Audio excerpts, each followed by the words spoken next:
on this computer. Okay, now we're recording. Hare Krishna. Welcome everyone again. We have 10 devotees with us. And we've said our prayers to Srila Prabhupada, begging for some mercy so we can enter into the real spirit and meaning of Bhagavad Gita. And as usual, I'm going to have, you can see Bhagavad Gita now, coming up on your screen right now. Share. There it is. Hare Krishna. All right. So let's have someone to begin reading. We left off here on purpose yesterday, because this is quite a well-known verse to devotees. So there might be a few questions here on this topic, Guru Tattva. So, Hare Krishna, Prabhu. Shall I read? Hare Krishna. Yeah, I think, yes, you can. Dhananjay, was that a hand for reading or a hand for a question? Hand for reading. Okay, you can go ahead. You had your hand up there first. So, Hare Krishna. So, Prabhu, which verse is this? 434. 434, yeah. Okay. Jai Srila Prabhupada ki jai. Hare Krishna. Here we go. Let's dive in. Hare Krishna. Very well. Tad viddhi pranipatena pariprasnena sevaya upadeksyanti te jnanam jnaninas tattva-darsinah. Tattva-darsinah. Yes. Just try to learn the truth by approaching a spiritual master. Inquire from him submissively and render service unto him. The self-realized souls can impart knowledge unto you because they have seen the truth. Purport: the path of spiritual realization is undoubtedly difficult. The Lord therefore advises us to approach a bona fide spiritual master in the line of disciplic succession from the Lord himself. No one can be bona fide spiritual master without following this principle of disciplic succession. The Lord is the original spiritual master, and a person in the disciplic succession can convey the message of Lord as it is to his disciple. No one can be spiritually realized by manufacturing his own process, as is the fashion of the foolish pretenders. The Bhagavatam 6.3.19 says, Dharmam tu sakshat Bhagavad pranitam. The path of religion is directly enunciated by the Lord. Therefore, mental speculation or dry arguments cannot help lead one to the right path, nor by independent study of books or of knowledge can one progress in spiritual life. One has to approach a bona fide spiritual master to receive the knowledge. Such a spiritual master should be accepted in full surrender, and one should serve the spiritual master like a menial servant without false prestige. Satisfaction of the self-realized spiritual master is the secret of advancement in spiritual life. Inquiries and submission to constitute the proper combination for spiritual understanding. Inquiries and submission constitute the proper combination for spiritual understanding. Unless there is a submission and service, inquiries from the learned spiritual master will not be effective. One must be able to pass the test of spiritual master, and when he sees the genuine desire of the disciple, he automatically blesses the disciple with genuine spiritual understanding. In this verse, both blindfolding and absurd inquiries are condemned. Not only one should hear submissively from the spiritual master, but one must also get a clear understanding from him in submission and service and inquiries. A bona fide spiritual master is by nature very kind towards the disciple. Therefore, when the student is submissive, and is always ready to render service, the reciprocation of knowledge and inquiries becomes perfect. Perfect. Thank you. Hare Krishna. Right. If there's any specific initial questions or comments about this, otherwise I was going to just go back and look at the purport and kind of take each sentence and try and see what Prabhupada is explaining here. But first of all, if there is any reflections or questions here on this subject, probably as we go through it, some curiosities may come. But here, Prabhupada is being quite honest here. I'm just highlighting here. The path of spiritual realization is undoubtedly difficult. Yeah. So it's a different process than what's otherwise known on the material platform to acquire knowledge of something. It actually depends on your specific attitude. And that specific attitude is expressed through service, which is a symptom of humility. So before we've been hearing about transcendental knowledge. So now Krishna is explaining to Arjuna the actual process for acquiring that Atma Tattva, or this transcendental knowledge. And here it is, we have to approach a spiritual master. And Prabhupada, as he always does when he speaks about the subject of the spiritual master, he always speaks these words here, bona fide. Anyone can say what bona fide means? It's an interesting word that Prabhupada used. It's an English word, bona fide.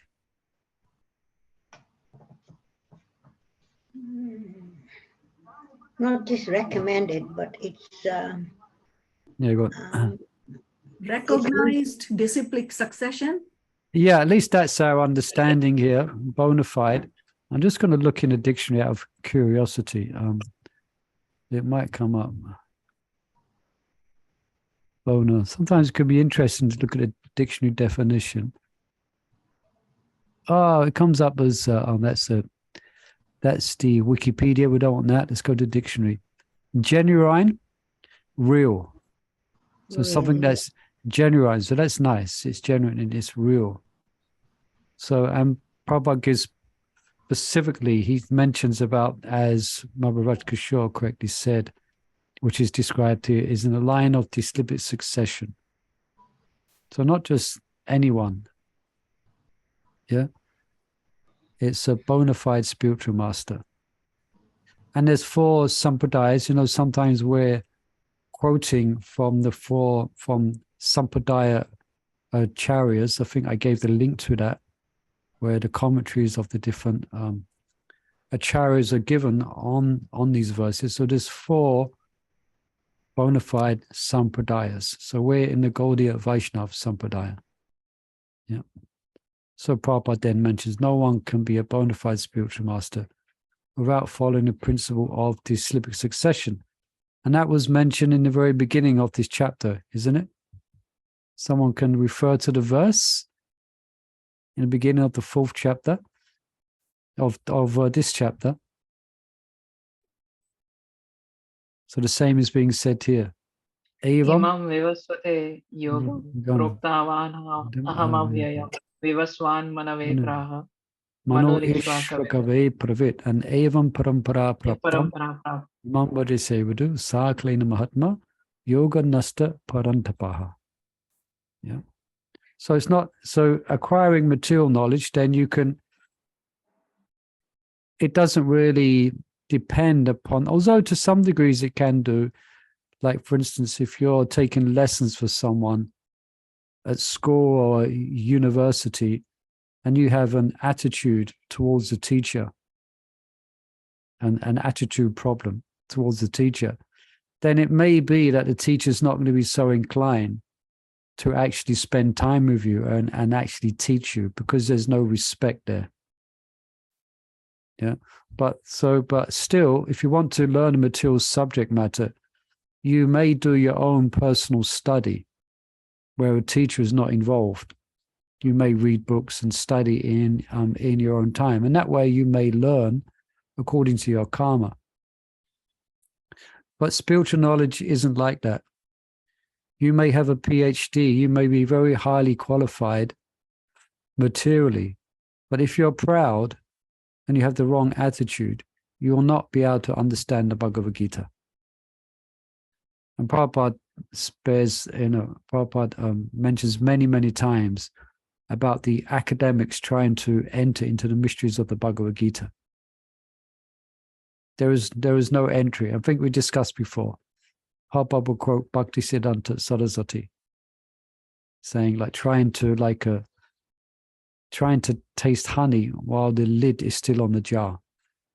So they're just emphasizing that this is the science of understanding what we have just been reading, of the science of obtaining transcendental knowledge.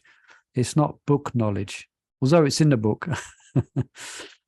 But it very much depends upon your attitude, and which again should be manifest in humility, which is manifest here of submissive inquiry and service. Yeah. Then you very much become endeared to the spiritual master, and he's happy to actually reveal to you. Has anyone ever had the experience? I'm sure you might have had the experience where you may be in a position of knowing something of some particular, let's say, some particular skill or some particular profession. And there's someone who's has a very nice mood. They have a mood of genuine humility, and they're approaching you. Isn't it? And that you feel naturally inclined to actually give them everything that they're asking, and perhaps even things that they're not asking. And you generally feel well for them, and you wish them well. This is this should be the traditional relationship between a teacher and a student. But such things you may not see in the academic field or in education. So we can see that perhaps from our own experience. Someone who's junior, someone who may be younger, and they're approaching you for some type of guidance, but the mood is very nice. Yeah, just like sometimes in the past I teach cooking, for instance, what's called Mongol arti sweets. Some devotees here know what they are. And well, most devotees are very humble and very sincere, and they want to learn. So the actual process of teaching is actually very joyful. And I can remember actually, perhaps speaking too much here, so if you have any questions, please ask. But I remember when I was young, and I was at school, I was learning to cook. Yeah, I was attending the economics class. So I was learning to cook, and I didn't like it very much. I thought I would like it, but in the end I didn't like it. And my mother would, in the evenings before the class, then she would endeavor to teach me how to cook pastry and things like that. But my attitude was off. I was a puffed up teenager who didn't want to stand in the kitchen learning how to make pastry. I wanted to be out hanging out with my friends on the street corner, And I did, of course, it was the experience was so unpleasant because of my attitude. And I think my mother told me where to go at the end, because my attitude was really bad. So I didn't learn anything, and my mother didn't feel inclined to try. So I was just being, as she said, excuse me, revealing, but you're just being pig-headed. I had a wrong mood. It wasn't Inquire. I didn't appreciate the time that she was sacrificing, I was wrong. So I didn't learn. Anyway, so here, any questions or comments here? Dhananjaya, you raised your hand there. Oh, is that still the same hand? You're muted. If you're, Prabhu, I have a question. please, yeah. About the mood of a student when he is approaching a teacher to learn something. Let's say if that's some knowledge in that field for which he is trying to get more knowledge from teacher, what should be the mood of that student? Because sometimes what happens is, in this scenario, student will have his You're speaking about academically, in the academic field?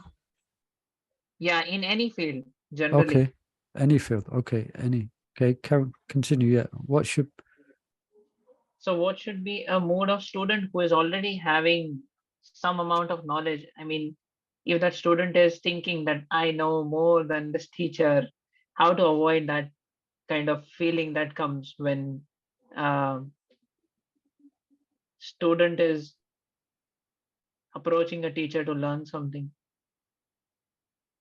Yeah. Well, you're highlighting the mood that it should not be. Otherwise, what is the point of approaching someone if you think you know more than them? It's kind of the whole equation doesn't work. So you would only inquire from someone if you wanted to obtain further knowledge. If you actually think that you know more than them, then the dynamic will not work. It will be artificial. So it will be artificial. So I think there's an example. I think Prabhupada gives the example where there was one boy, then he approached to learn the piano. There was two boys approached to learn the piano, I think it was, or the violin, one of the two. And one boy knew quite a lot. He had already come to some type of level of competence. So he went to this very reputed teacher, and he asked him, and the teacher said, okay, it will cost you, say, this is just my, he said, this will cost you, say, £200 an hour. £200 an hour. It was quite expensive. Then another person approached him who didn't know anything about, say, playing the piano. Yeah. And he said, how much will it cost? He said, it cost you £15 an hour. So the student who was charged more, he was kind of, well, what's going on here? So he said, well, actually, to teach you means that you have to unlearn because you think you know so much. It's going to be very difficult to actually teach you. It's going to take a lot because you have a lot of conceit and a lot of pride because you think you are so accomplished. But this student is coming in a very humble and submissive mood. So it's something so it's something, especially when one does, it's something to keep in mind. Because say a disciple may study the scriptures, for example, and may learn lots about the scriptures and some details and the different Vedas, etc. And they may, in their own estimation, they may think they know more than a spiritual master. So that will be the cause of their downfall.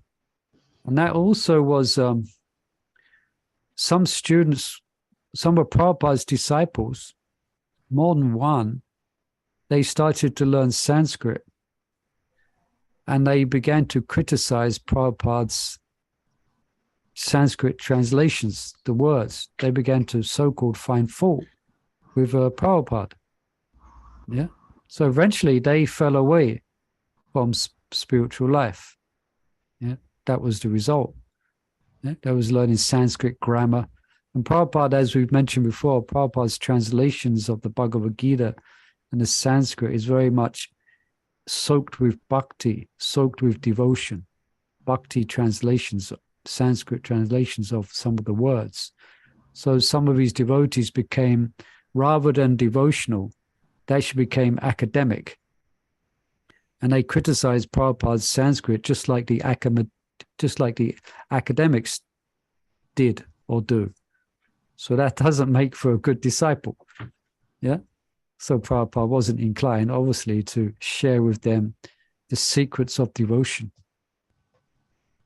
Yeah. So I don't know if that answered your question, Dhananjay, but it's something we should, yes, Prabhu. yeah, we should. Otherwise, what is the point? Why are we approaching a teacher if we think we know more?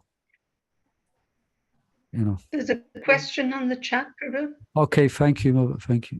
A life coach can be alternative of a spiritual master or spiritual leader. No, basically, a life coach. A life coach might be able to teach you something about how to organize your time, how to make your priorities, but they cannot. But there's not an alternative to a spiritual master in any way, shape, or form. It's a completely different. Yeah. If I understand what you're asking here, a life coach is quite popular today, but generally a life coach is going to teach you how to balance your work, your family responsibilities, you know. So, but that is not an alternative to a actual spiritual master. Yeah. It's completely different. It's a different ball game completely. So a life coach is not going to guide you back to Godhead. That's for sure. Unless they happen to be a devotee. So in one sense, you may say that the spiritual master is the real life coach. Yeah, because real life is spiritual life. Yeah. Is that okay? Akasamanta? Yes. So no, basically, is the answer. They cannot be an alternative, a life coach. All right. Anybody else? Any questions here? Otherwise, Yeah, yes, I please. just had a question, Guru. Yes. Sometimes, I think that I don't really have any questions when I'm, Yeah. Mhm. in a class with my spiritual master or have an opportunity to ask questions. And I feel like I should have questions, but Yeah. I don't have any, but I feel like it would be nice to have questions. So is that something that I should have or can work on, or maybe I something that I need to do to develop that question asking propensity? Yeah. I don't know. Does anyone else also can relate to what Mother Lavangalattika is saying? Yeah, Yes. I used to do that before, think. So what, I meet my spiritual master in like summer when we go to retreat. So when you meet him, you don't always have questions because you're in a different mood, you're on a retreat, friends, everything. So during the time in between, if I think of something when you're doing something, I write that question down. So then when I go to the retreat, I will ask him those questions, Yeah. because they Thank just you. don't come automatically,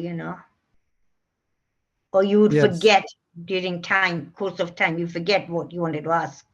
But, so I tend to write down. Yes, I was going to mention the same as well. Thank you, Mother Chandravali. Yeah. So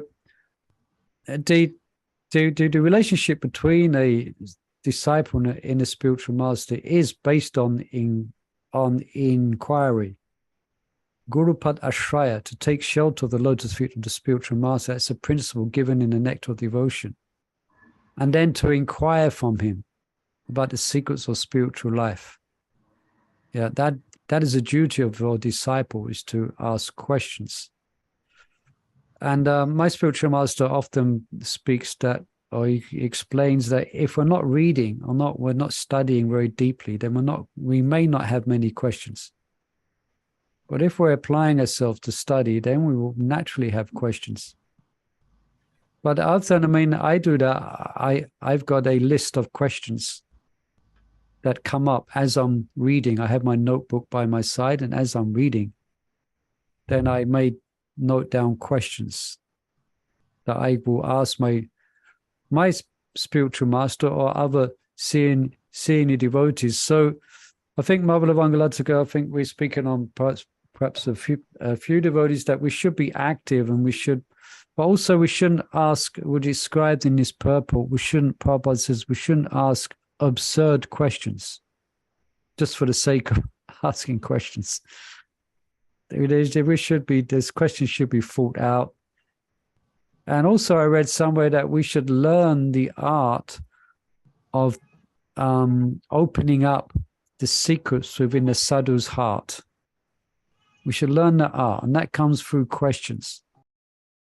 Because sometimes, I mean, I've been in a situation before where a senior devotee comes to a temple, I mean, a very senior devotee, and then the class finishes, and he asks, any questions?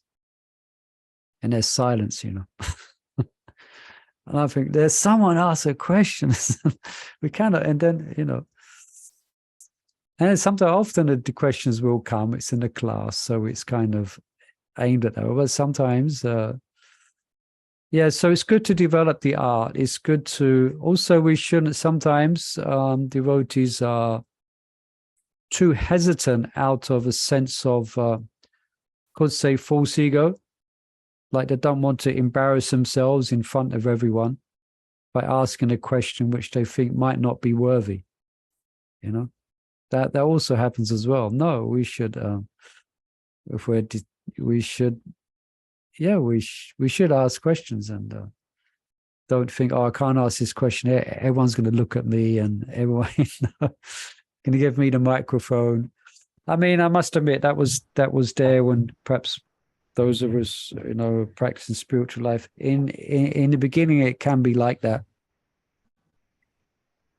But as you know, also in this session here, it's always good when, we can't demand questions. And sometimes there is no questions. It's very clear, and we're clear on what's being spoken. So then we just move on to another purport as well. That's also natural as well.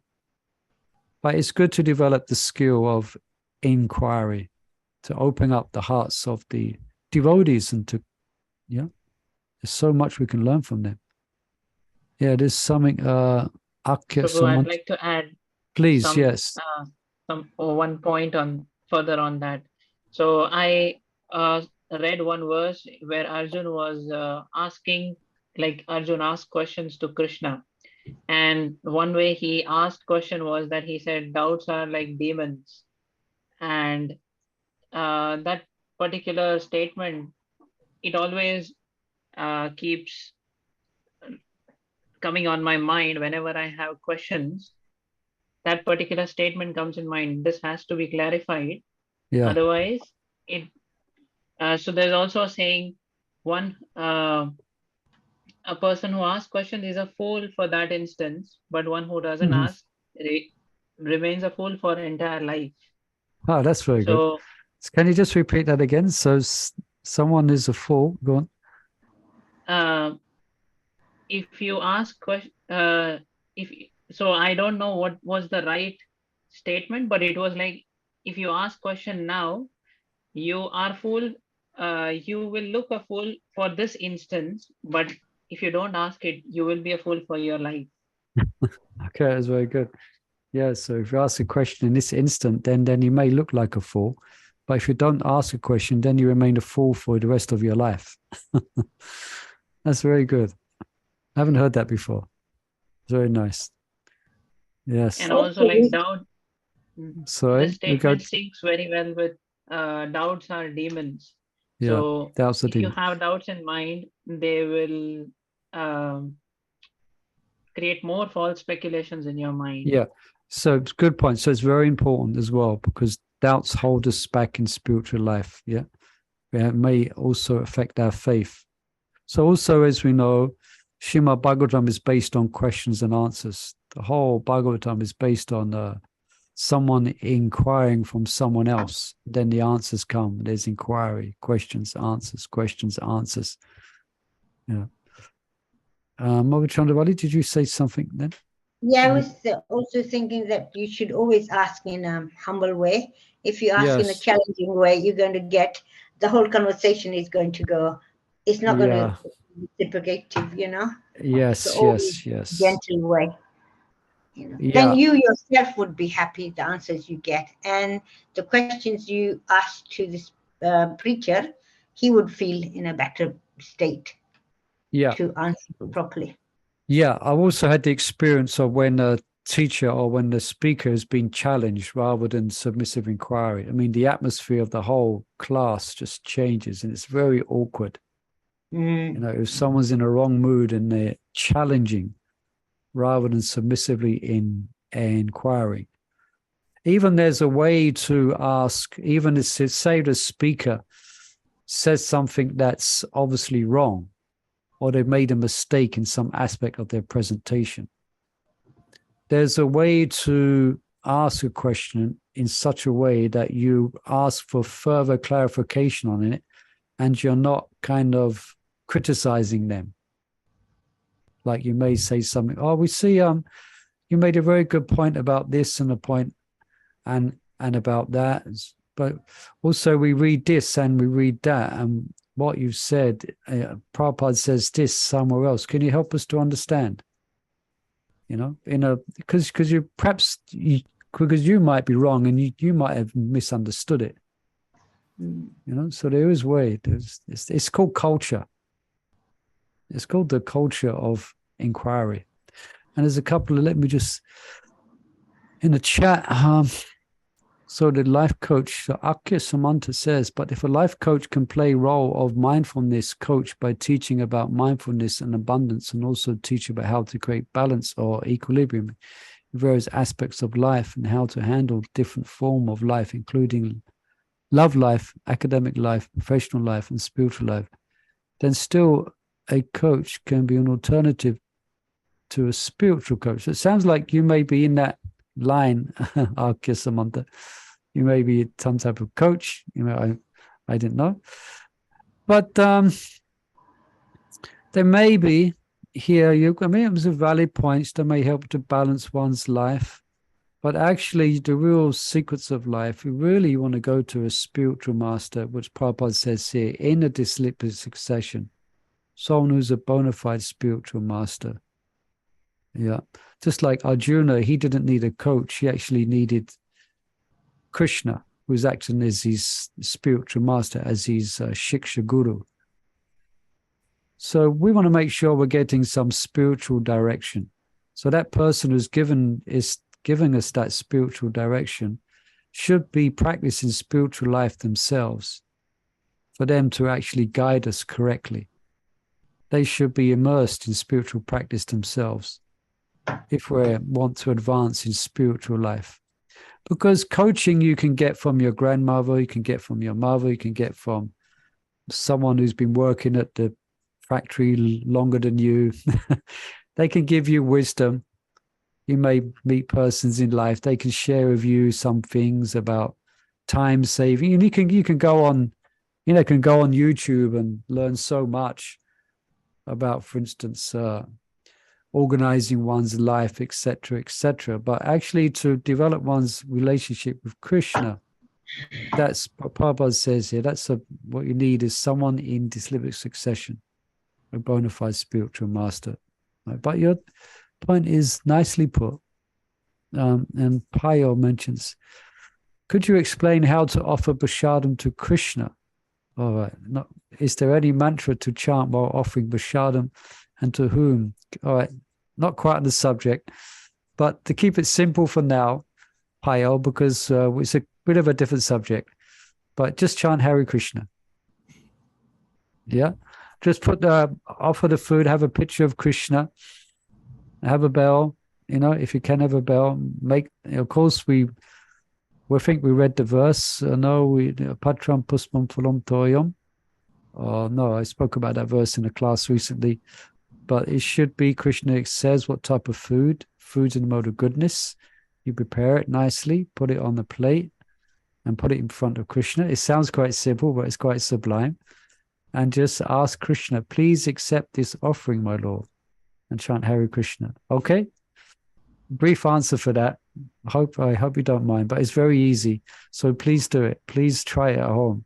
as we mentioned yesterday, wasn't it? Was that then you're eating things which sanctify your whole existence if you eat such food as offered to Krishna. Okay, but let's get back to here, the purport here.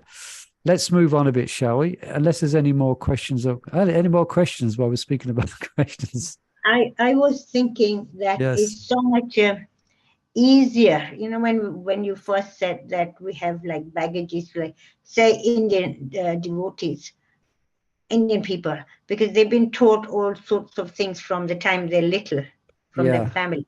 So The when they actual come, culture, yeah. when you try to give them a book, it's like I know Krishna. Oh, I I see. know. Yeah. So it's so difficult to change them. But whereas when the Western devotees come, you see them like in the temple, you see them rising up so quickly. They pick it up and they rise so quickly, you know, because Yes. the plate is clean, and then you're trying to put something in, they take it. You know, it's so much easier. I see young Indian boys, girls come, and it takes time for them to take it in because they've been taught something different. Yeah, or they've already been exposed to it to some quite extent. Yeah. So to become, I think we can use the word becoming a bit, what came to mind just now, being a bit familiar and contemptuous. Yeah. You know, okay, yeah, we've heard this. The sadhu's going to speak about this and that. You know, yeah, we heard it. I heard it. I know it all. You become a bit contemptuous to actually the sadhu. Yeah, you know? that's what I was thinking when Payal just asked the question about how to offer. That was really nice of her, because normally somebody like that would say, "Oh, I know what to do. I just put it there and I just ring the bell and it's done." But at least he's inquiring. That's an inquiry. Yeah, you good point. Yeah, And you're inquiring from a sadhu like Molly Prabhu. Yeah. So it's really a And good. sorry if my answer was quite basic on that one, but that's basically what it means.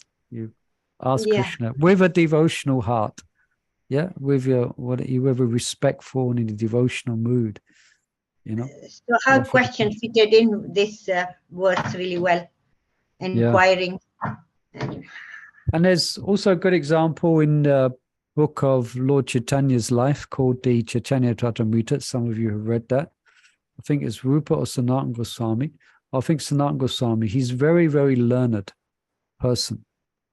And he comes to Lord Chaitanya, and Prabhupada mentions this a lot. And he asks Lord Chaitanya, people call me learned, people call me this, I know, but actually I don't know who I am. Please tell me who I am. I've got no idea. So then Lord Chaitanya then spoke to him the whole science of bhakti. So for instance, the question could be, what's the true nature of a living being? I've got some of the acharyas give comments on the type of inquiry. How can I revive my relationship with Krishna? Yeah, that's the one that's short. How can I revive my relationship to Krishna? And the spiritual master will then explain, and they explain it as if it's a personal question. He'll explain it according to your position. Yeah. Why am I here? Yeah, another one. Who am I? Everyone heard that before? Who am I? Why was I born? Why is there so much reversals in this life? And Arjuna, he inquires from Krishna, isn't it? Shashashti seham sadi mam papanam. My Lord, now I'm your disciple and the soul surrendered unto you. Please instruct me. Yeah. That's another point as well. I guess we're quite elaborating on this quite a lot, but because Arjuna felt in an ecstasy, he was going through a crisis. So therefore his questions were very sincere. So sometimes if we become too besotted with the material energy and we're in some type of illusion, then we might not even feel there's no need to ask questions. But actually we're suffering from old age, birth and disease. So how can we stop this process? Anyway, let's move on a bit. Okay.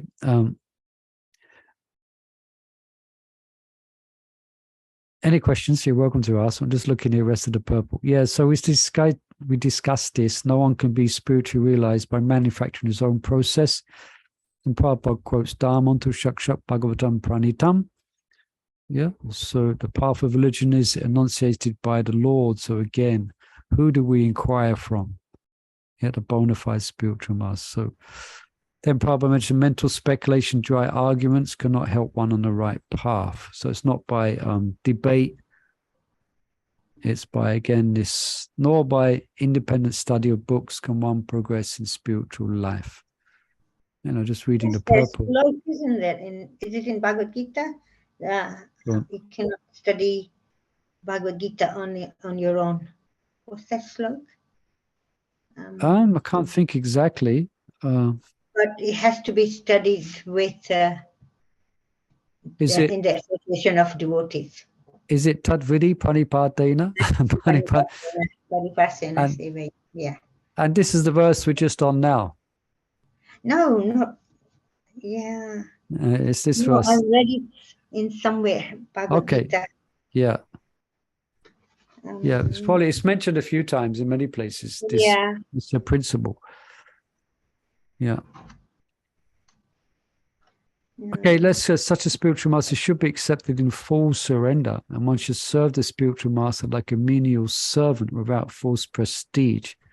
Okay, so that kind of goes against the grain, especially for Western people. Remember, one of our spiritual masters, Kripa Moya Prabhu, he's Western born, but he's a senior disciple of Srila Prabhupada, very advanced soul, very respected soul in our community in the UK. And he often mentions that, and he preaches a lot to Western people coming to bhakti, and they find this a little bit difficult, this full surrender and to become like a menial servant, yeah, to the spiritual master. But this is required, yeah. Again, it's a cultural thing as well. One should serve like a menial servant without false prestige. Yeah. So that indicates humility. And that, yeah. Okay, I guess we're just reading the whole purport again. But anyway, anything else here from this purport? Otherwise, we got over 10 minutes and we can go on to the next verse, which is also very nice as well. But anything else we want to let's bring out here? Hare Krishna, Prabhuji. Hare Krishna, yes, please. So, how we can get a spiritual master? Because where I am living is gone nearby. So, can you please guide? Yeah. So, how to get a spiritual master? So, you're mentioning you're in a particular place where there's no particular temple, which is easy accessible. The Hindu temple is here, but no ISKCON.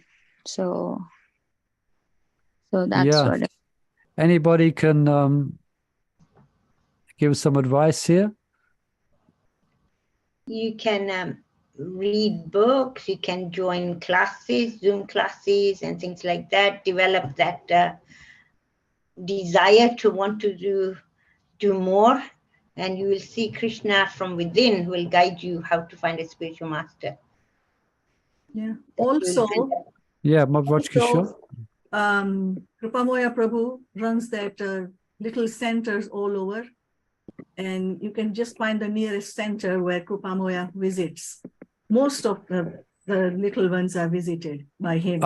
He's got small groups, some small groups thing. But it sounds like, sorry, please forgive me, but who asked the question? What's your name, mother? I'm Payal. Now, I think you're in India, isn't it? Is that right? No, I'm living in Oh, you live in the UK. Okay, that makes it a little bit easier.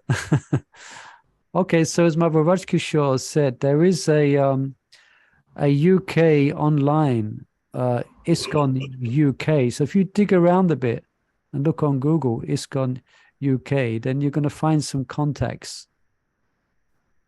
I hope closer to your place. Actually, last month I went to Stoke-on-Trent. So that's for 1.5 hour drive from my home. So it's like that.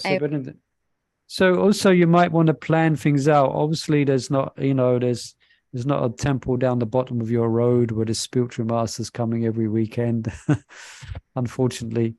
So perhaps you're going to have to plan things out as you're managing your life and your time you have off work, and when you're going to, just plan things out. If you're going to have a holiday, for example, you might plan to have a holiday staying near a temple or going on a retreat. You can, I'm sure you are doing, you can go online and hear different teachers, different spiritual masters. You can do that. Also, like, there's lots of online facility these days. I mean, we must admit it's there, so we should use it. And then, for instance, I know spiritual masters have retreats sometimes, and someone who you'll find, and again, as Mother Chandravali said, it's also Krishna will help guide you as well. Yeah, Krishna will help guide you from within. By the grace of, what's that verse? By the grace of Krishna, one gets a spiritual master, and by the base of by the mercy of the spiritual master, one gets Krishna. So that's also there as well, a very important factor. So there's anybody else has any perhaps guidance on this? Some of you might be in a similar situation.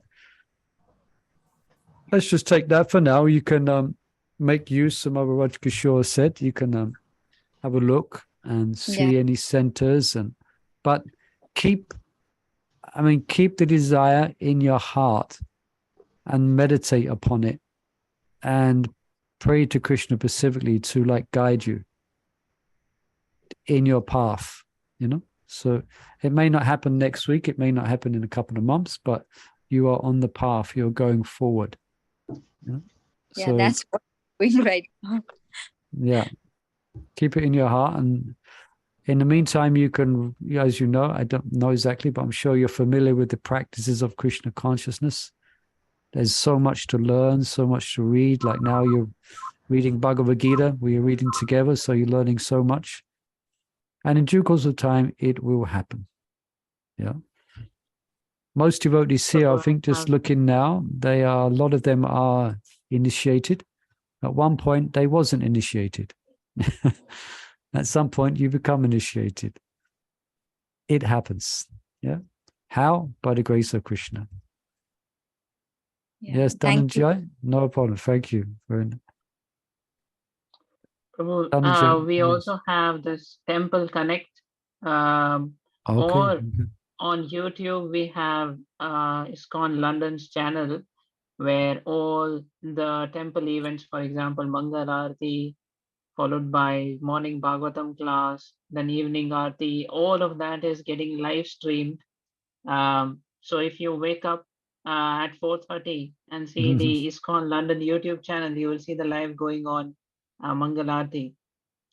And then in the morning, 8 or 8:30, you can find whatever morning class is happening. So that is how, whenever possible for me, I try to keep my connect with the temple. On weekends, I generally try to visit, but on weekdays, if I want to have a connect with the temple devotees, temple people, I just feel that yes, I'm in the temple when I'm watching on the screen, because I've visited temple many times, so I know the environment of temple. And when I see it on the screen during weekdays, in the morning or in the evening, the Bhagavatam class and everything, so it feels that yes, you are present in the temple itself. Yes, thank you. So thank you, Dhananjay. Very good. Yeah. Past 1 year, sorry. Can I say? Carry on, please. Yes. Yeah. So past 1 year, I have been just online. I have getting associations from online, but no, because in my surroundings there's no devotees. So that's really sometimes make me feel down, because at my home only I am the devotee, and my family is not that much supportive, but still. So Prabhu, is there any ISKCON center near like in Wirral or near Wirral. I mean, I know Manchester has one, but Yeah. it's also quite far from me.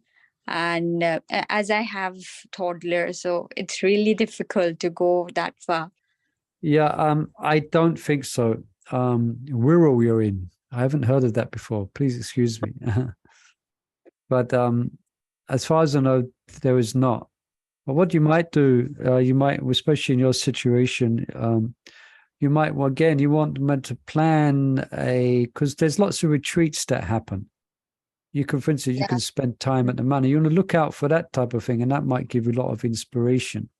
Where there's a Pacific retreat happening, like there's a retreat going on now with a holy name retreat going on the center that we have a new, not a new center, but we have a place in the Midlands. Forget the name of it. Anyone can say the name of it? Name place in the Midlands, where devotees like you who don't. The Vedanta Retreat Center? Yeah, the Vedanta Retreat Center. So like they're devotees like you who may not get the opportunity to have daily association with devotees. So what they do is they sign up and they attend these retreats where they where they live with devotees for the weekend or for 3 or 4 days, and it's nectar. So you might want to think something like that as well, you know, where you actually, because sorry, I have already, booked the ISKCON in Scotland. There is a Krishna farm. Kruna Bhavan. So for that also I have to bribe my family that we are going to go somewhere else after that, because I don't know, they don't have much interest. So so Krishna's given you intelligence how to do it. You got to bribe your family. Okay, let's go to see this farm, this eco farm. I just and then we're going to Lamavalawanga, please. I just noticed online, I just looked up, Warrington seems to be like 22 miles from Wirral, which is not that far, but they have a center, it says here in Warrington. Okay. In Warrington. Yeah.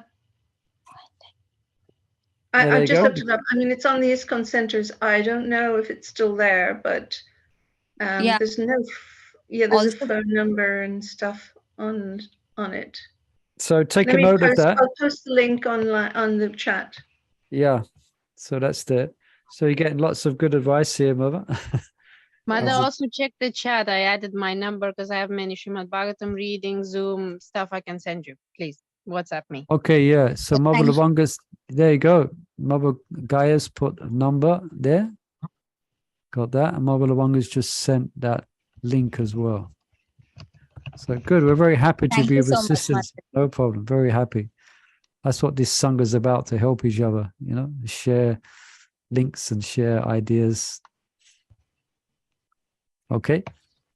Now, it's 58. So let's stop here. I have a couple of announcements to make. Next week, I'm in New York and I'm preparing for a seminar. We're giving a Pujari, a worship seminar, and it starts on Friday. And I'll be going for the whole week teaching this. So next week, unfortunately, we won't be able to have our Bhagavad Gita get together on Tuesday or Wednesday, unless a miracle happens. But anyway, I can't see it happening. And but definitely the next week, I'm hoping that it should be okay. So just next week, there won't be a class on Tuesday and Wednesday or a discussion. And also the link which I created for these classes, I set it for a certain amount of, or these get-togethers, I set it for a certain amount of sessions, and the last one is today. So I'm just hoping that I can just extend that further. Otherwise, you're going to have to re-register, and I don't want everyone to have to register again. So I have to look into that, okay? So stay tuned for that. So next week, no classes, and hopefully the week after, I will extend the Zoom scheduled classes. If worse comes to worse, then you might have to register again, but hopefully that won't be the case. Okay. Any questions for anyone? Any comments on the logistics? Anyway, Thank you for the only comment. thank you, everyone. Thank you, everyone, for joining us. It's always a wonderful, uplifting discussion. So, Hare Krishna, I wish you, what's the day today? Today's Wednesday. I wish you a wonderful end of the week and wonderful Krishna conscious weekend, and look forward to getting together again. Okay. All right, we'll stop here. One Hare question Krishna, is asked in thank the you. chat. Okay, before we go, thank you, Guy Matilavanga. One question asked in the chat, Akya Samanta. Okay, Akya Samanta, I've got your point here. What I do, I can reply personally by email because I have your email. It comes in the registration process. So, and the chat is saved. So anyway, just in case it's not, I'm going to copy and paste it. So then I'm definitely going to address your question because I like trying to address questions. It's very interesting. Very good. Okay. Thank you, everyone. Hare Krishna. Hare Srila Krishna, Prabhupada thank ki you. jai. Bhagavad Gita ki jai. Gaura Paramanandi Discretionary Hari Manor Bo. Prabhu ki All jai. devotees ki jai. Hare Krishna, Hare Krishna, Krishna Krishna, Hare Hare. Hare Ram, Hare Ram, Ram Ram, Hare Hare.